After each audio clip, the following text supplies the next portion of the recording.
Ladies and gentlemen, Dave Chappelle.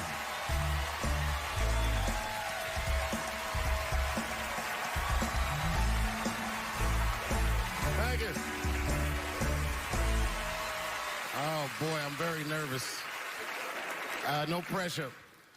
During the Civil Rights Movement, I can't read what's on the teleprompter. Some about Black America and white America. There's Black Americans and there's white Americans. We're all one America. So if you don't mind, this is not live, is it? I imagine whatever I say, you could just edit it out. Let's try it a few ways. Lou, are you in the booth? I am. All right, good.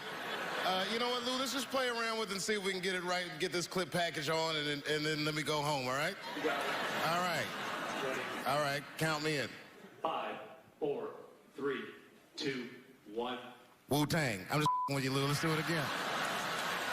We're gonna do it again. We'll get it right. Here we go, Dave. 5, 4, 3, 2. You know, when I was a comedian starting out in Washington, D.C., right here in this city, 1988, I'll never forget this. It was a comedy club owner that banned profanity from his comedy club. He said it offended his audience, and this was a cause of major concern for all the comedians in the circuit. And we all called a meeting, and we had the owners come, and it was the club owners, and it was the comedians. It was the classic labor dispute. The club owners laid out their case. There cannot be profanity in these clubs because that offends people. And there's a comedian who's still a good friend of mine to this day. He lives right here in Washington, D.C. He stood up and he said, he's black, I should tell you, because it's important to the story. He says, I use profanity because I live a profane lifestyle. He says, I don't have an insect infestation in my house. I have roaches.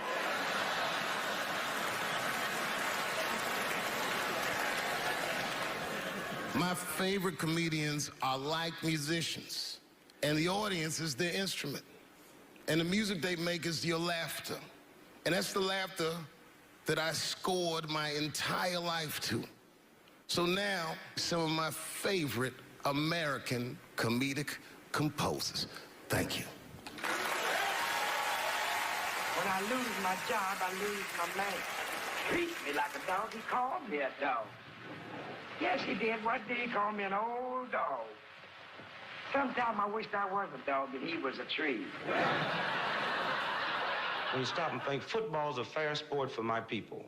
Only sport in the world a Negro can chase a white man and 40,000 people stand up and cheer him. See, in my neighborhood, the kids have a kind of a dubious reaction to that whole Santa Claus concept. They just don't believe that a white man will ride a reindeer through Harlem after midnight. In truth, white friend, it's you that all look alike.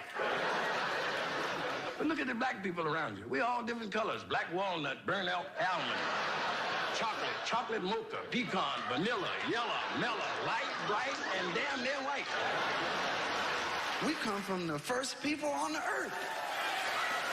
You know, the first people on the earth were black people. We the first people had thought, right? We was the first one to say, where am I? And how do you get to Detroit? I think maybe like 30 years ago, there was a woman that wanted to sing, and a black lady that sang opera that wanted to sing. What was her name? Mary Anderson. And this place was like segregated, and they couldn't sing here. And here we are, like not even 50 years later, a 22-year-old black man on stage getting paid to hold his. God bless America. I gotta go now. Y'all take it easy. Bye-bye.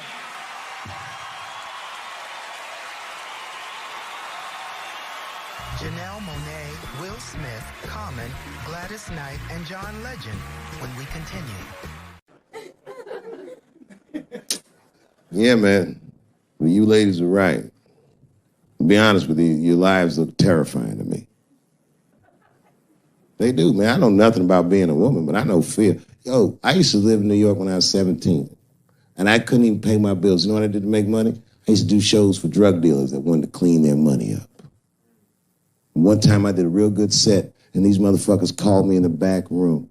They gave me $25,000 in cash. I was probably 18 or 19 years old. I was scared. I thanked them profusely. I put that money in my backpack. I jumped on the subway and started heading towards Brooklyn at 1 o'clock in the morning. Never been that terrified in my life. Because I never in my life had something that somebody else would want. I thought to myself, Jesus Christ, if motherfuckers knew how much money I had in this backpack, they'd kill me for it. Then I thought, holy shit. What if I had a pussy on me all the time?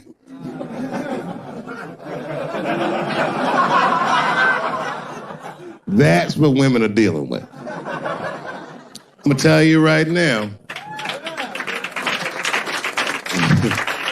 It's real talk. If them same drug dealers gave me a pussy and said, put this in your backpack and take it to Brooklyn, I'd be like, nigga, I can't accept this.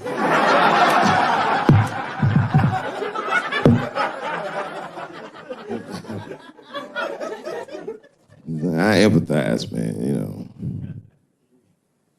Everybody gets mad because I say these jokes. But you understand that this is the best time to say them. More now than ever. And I know there's some comedians in the back. Motherfucker, you have a responsibility to speak recklessly. Otherwise... New York Times said that Louis C.K. jizzed on his own stomach. You know, I've busted a lot of nuts in my day. None of them were newsworthy. Shit was really gross, because they didn't just say it like I said it. They didn't just say jizz on the stomach. They said it in that fucking Pulitzer Prize winning style that the New York Times has. It was very descriptive, like, you know what I mean? Louis C.K.'s semen shot out like a volcano of misogyny, slowly drizzling down like lava, covering his freckled penis as it slowly dripped to a fiery crown of red hair. Jesus Christ, I'm trying to eat some huevos rancheros and these niggas is...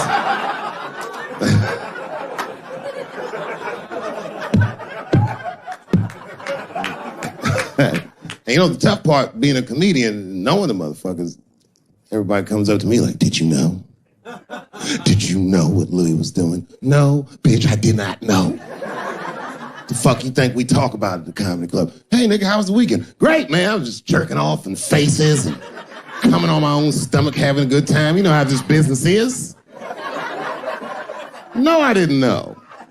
They act like we sit around like Grease. Tell me more, tell me more. Dixie put up a fight. Dun, dun, dun, dun, dun, dun, dun, dun, dun, dun. Sorry, I don't know the choreography, but you get the point. You get the point. She was intense. But Louis was like the turning point. I mean, you know, all these allegations are terrible. Louis was the only... I shouldn't say this, but fuck it. His allegation was the only one that made me, like, laugh. Well, if you think about it, because all his friends is reading it, and he's jerking off, and he's surprising people. He's surprising me.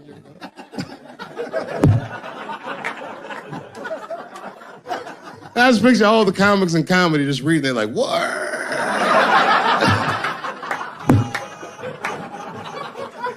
It's terrible. I know it's terrible. I'm sorry, ladies. You're right. You are right. But at the same time, I mean, you know what I mean? I don't know. Jesus Christ, they took everything from Louis. I was like, I don't know, it might be disproportionate. I can't tell. I can't tell. This is like where it's hard to be a man. One lady said, Louis C.K. masturbating in front of me ruined my comedy dreams. Word? Well, then I dare say, madam, you may have never had a dream. Come on, man, that's a brittle spirit. That is a brittle-ass spirit, nigga. That shit is too much. This is a grown-ass woman. You know what this shit is like? It's like COINTELPRO. You know what that is? It's a program that the FBI had under J. Edgar Hoover. In this program, one of the many things they did was they would track the sexual habits of anyone they considered an enemy of the state. It was a live button. That's why they got all these fucking sex tapes with Martin Luther King fucking bitches. But lucky for us, he actually had a dream. You think if Louis C.K. jerked off in front of Dr. King, he'd be like, I can't continue this movement? I'm sorry, but the freedom of black people must be stopped. I didn't know this nigga was gonna pull his dick out and jerk off like this. I just thought we were gonna get a couple of drinks and chill. Show business is just harder than that. Them women sounded like, I hate to say it, y'all, they sound weak. I know it sounds fucked up, I'm not supposed to say that, but one of these ladies was like, Louis C.K. was masturbating while I was on the phone with him. Bitch, you don't know how to hang up a phone?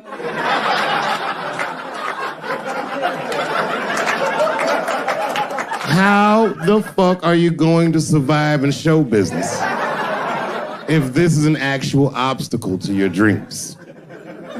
I know Louis is wrong, ma'am. I'm just saying I'm held to a higher standard of accountability than these women are. Don't forget who I am. Don't forget what I am. I am a black dude.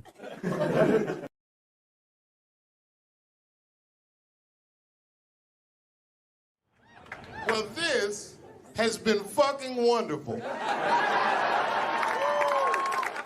I don't know what to say, man. I don't even want this night to end.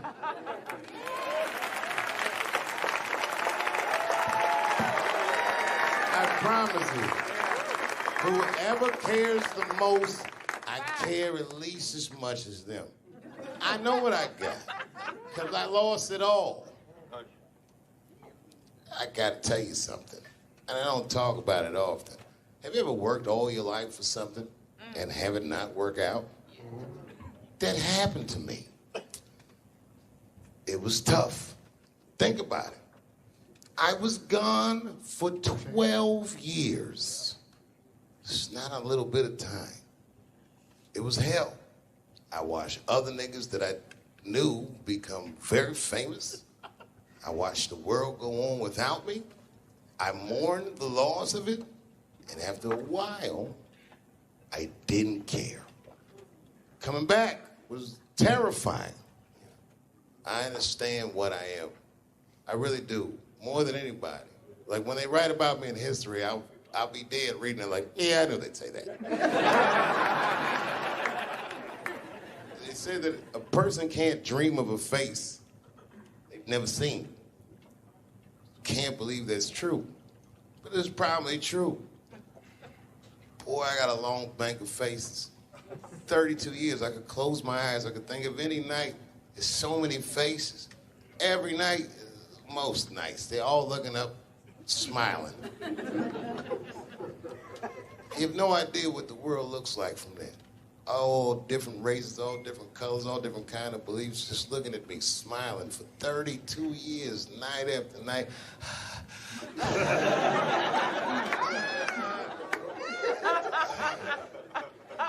No comedian take that for granted. I swear to God, this might be the noblest of professions. Robin Williams had a bar that I loved. He said, comedy is the only job you can have where you can use everything you know. And that's true. You can use more than you know. You can use what you think. Use it. Don't be afraid. Don't let these bitch-ass niggas button your lip. Say it anyway.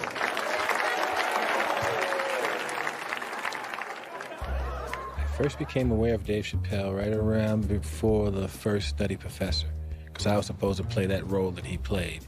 And then I kind of saw him, and I was like, hey, that guy, right, that kid would be funny playing that role. I try to be peaceful, but now it's time for Reggie to karate-size your ass. Woo! Dave is so much smarter than everyone. Like, Dave is one of the most, maybe the most intellectual comedian ever. It took us 400 years to figure out as a people that white people's weakness the whole time was kneeling during their national anthem. That's a brittle spirit. That's right, nigga. On the rockets, regular. Ah! Ah! What are you doing, nigga? Stand up! He stretched the art form and his impact on the culture. He is the voice of his generation, without question. Nobody's even close to him. Thinking? No, I've had to learn, and that's where Dave Chappelle has been a wonderful friend and mentor. What did Chappelle say to you that helped you with that? Chappelle said to me, we were doing a show at Radio City together. It was during his run. Right. And I was on one of the shows, and he said to me, I said, man, what am I going to tell these? Because I was like, I'm going to do comedy before Dave Chappelle. I was like, Dave, what am I even doing here? And Dave said, and I said, I don't even know if I'm funny enough to be here. I said, you're nice, and I think I'm a really funny guy, but what am I doing here? And Dave said, look, man. He said, you don't understand something. He said, you're not here because you're funny. He says, I know 100 funny motherfuckers out there. He said, you're here because you're interesting. And he said, anyone can be funny. Not everybody can be interesting. Not everyone can make an audience listen to what they're saying. Not everyone has a wealth of life experience that makes people want to know what they have in their minds. And so that changed my perspective on silence. And so now, if I can hear that an audience is listening, I'm engaged. Well, that is a great piece of advice, not only for comics, but for anybody. Right. Because, wow, the thing that I love about Chappelle, and you just identified it, is he will go. He's interesting. And he is an interesting guy. He's the most interesting man I've ever met. That's what makes Dave Chappelle. Many people are funny. There's a lot of funny stand-up comedians all over the world. Yes. But what makes Dave Chappelle is that he is interesting. It's how he sees the world between the jokes. But all jokes aside, Kevin Spacey shouldn't have done that shit to that kid. He's 14 years old and was forced to carry a grown man's secret for 30 years. Jesus Christ, he must have been busting at the seams with that one. The saddest part is, if he were able to carry that secret for 6 more months, I would get to know how House of Cards ends.